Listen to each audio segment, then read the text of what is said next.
Hej!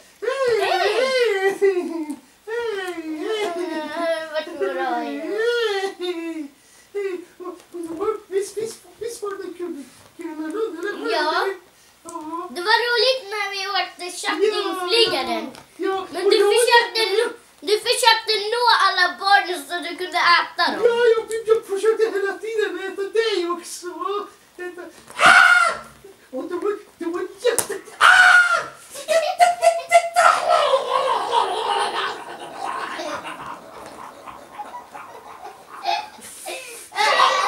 Jag blev plötsligt jättehungrig.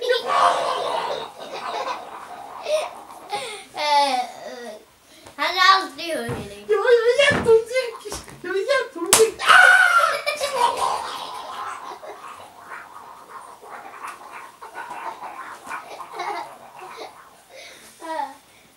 Ja, vad gjorde vi?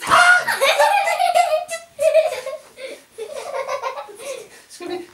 Vad gjorde vi sen då?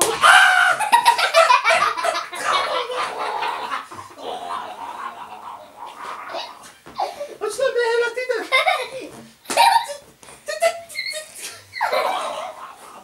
Okej, alla bara. Vi ses senare. Hej då. Vi ses nästa gång. Det här fortsätter. Hej då.